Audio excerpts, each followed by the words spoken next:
పితా పుత్ర పవిత్రాత్మ నామమున ఆమెన్. సిఎస్ఎస్ఏ జ్ఞానవాణి శ్రోతలకు స్వాగతం, సుస్వాగతం. ఈ దినము మనము ధ్యానించవలసిన విషయము ఉత్తరించు ఆత్మలు చేయు ప్రలాపములను, మొరలను తెలియపరచు విధానము. మా జ్ఞాన సహోదరులైన సమస్త క్రీస్తువులారా, మా మీద దయగానుండండి. ఉత్తరించు స్థలంలో మేము ఘోర వేదనలు అనుభవిస్తున్నాము. అగ్ని జ్వాలల్లో దహించబడుచున్నాము.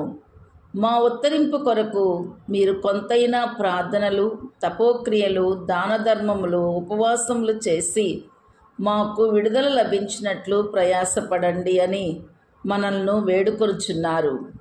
వారికి ఊరట కలిగించుటకు ఏమి చేయదలుచుకున్నామో నిర్ణయించుకొని అమలు చేద్దాం. మా స్నేహితులు, బంధువులు, ఉపకారులారా, మీరైనను మా మీద దయగానుండండి. మేము అనేక శ్రమలు అనుభవిస్తున్నాము. మేము మీతో కూడా భూలోకములో జీవించినప్పుడు మీరు మా పట్ల ప్రేమను, స్నేహమును చూపిస్తూ ఎన్నో ఉపకారములు చేశారు కదా. ఇప్పుడు మమ్ము మర్చిపోయారా? మా మీద దయలేదా? మా ఉత్తరింపు తీరునట్లు మా కొరకు కనికరముతో ప్రయాసపడండి. మా మీద దయగానుండండి అని ప్రలాపిస్తున్నారని తెలుసుకోవాలి. వారి విడుదల కొరకు మనము చేయవలసినది తప్పక చేయాలి. నా బిడ్డలారా, మీ తండ్రినైన నా మీద కనికరం చూపండి. ఉత్తరించు స్థలంలో అనేక వేదనను అనుభవిస్తున్నాను. నా ప్రియ బిడ్డలారా, మీ తండ్రినైన నన్ను మర్చిపోతిరా? మిమ్ము పెంచి మీ కొరకు పడరాని పాట్లు పడి మీరు అనుభవిస్తున్న ఆస్తిపాస్తులను సంపాదించానే. మిమ్ము ధనవంతులను చేయాలనే ఆశ చేత నేను ఎన్నో అక్రమములు చేశానే. నా అక్రమముల నిమిత్తము నేనిప్పుడు శిక్షింపబడుచున్నాను. మీరు నన్ను మర్చిపోవట న్యాయమా? నా ఆత్మ ఉత్తరింపునకై మీరు ప్రార్థనలు, దాన ధర్మములు చేయండి. నా బిడ్డలైన మీరు నా కొరకు ఏమీయూ చేయక నిర్దయముగా ఉందురా అని తండ్రి ప్రలాపించును. కనుక మీరు మీ తండ్రి ఆత్మ ఉత్తరింపుకై ప్రయాసపడండి. ప్రియ బిడ్డలారా, మీ తల్లిని నేనే. మీరైనా నా మీద దయగానుండండి. నేను మిమ్ము నవమాసములు మోసి జన్మనిచ్చాను. నా చనుపాలతో పోషించాను, ఎత్తుకొని పెంచి కాపాడాను. మీరు ఈ లోకంలో నా పట్ల ఎంతో ప్రేమను కనపరిచారు. ఇప్పుడు నన్ను మర్చిపోయారా? నేను పరాయిదాన్నయ్యానా? నేను శ్రమలు అనుభవిస్తున్నాను.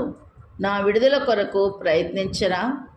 ఆటపాటల యందు, విందు వినోదములందు కాలక్షేమం చేయవచ్చునా? మీ తల్లినైన నా మీద కొంచెమైనను దయ ఉంచండని తల్లి తన బిడ్డలను చూచి పరితపించి చెప్తున్నారు.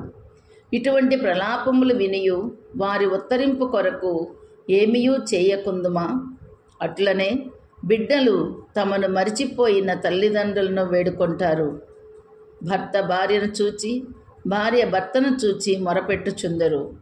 ఇప్పుడు చెప్పిన ప్రలాపములను, మొరలను జ్ఞాపకముంచుకొని ఉత్తరించు స్థలంలోని ఆత్మల కొరకు ఇంతవరకు చేసినది చాలదని గ్రహించి నిరంతరము ప్రయాసపడవలనని గుర్తుంచుకోవాలి. జరిగిన ఒక సంఘటనను విందాము. ఇటలీ దేశంలోని మిలాన్ నగరంలో సిస్టర్ ఆర్కాంజెల్ అను ఒక భక్తిగల కన్యాస్త్రీ ఉండేవారు.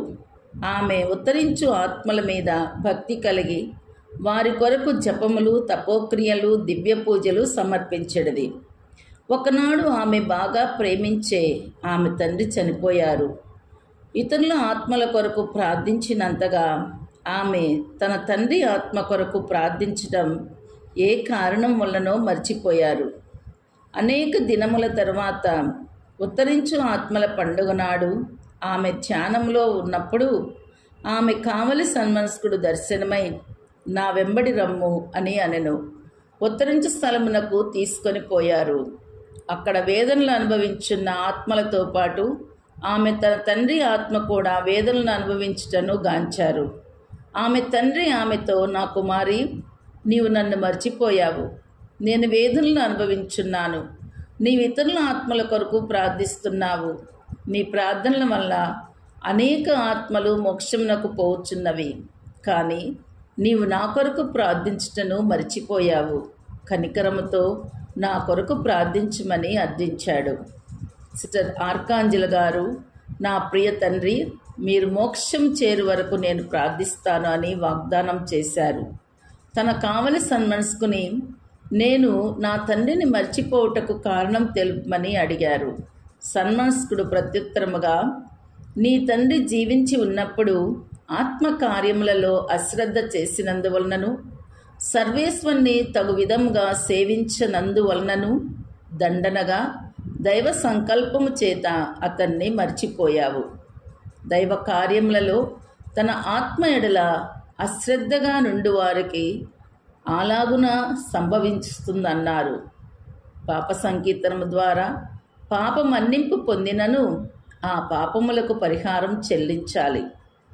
జీవించి ఉన్నప్పుడు పాప పరిహారం చెల్లించని వారు ఉత్తరించు స్థలములో 100 పాళ్ళు అధికముగా తప్పక చెల్లించవలసి ఉండునని చెప్పి అదృశ్యమయ్యారు. సిస్టర్ ఆర్కాంజెల్ గారు తన తండ్రి నిమిత్తము పట్టుదలతో ప్రార్థించి అనేక సత్క్రియలు చేశారు. ఈలాగున అనేక దినములు చేసిన పిమ్మట తన తండ్రి ఆత్మ సంతోషముతో మహిమతో మోక్షమునకు పోవుటను చూశారు. క్రీస్తులారా, మీరు ఆత్మ కార్యములలో శ్రద్ధ వహించండి. మరణించిన ఆత్మల కొరకు నిత్యము ప్రార్థించండి. ఆమెన్.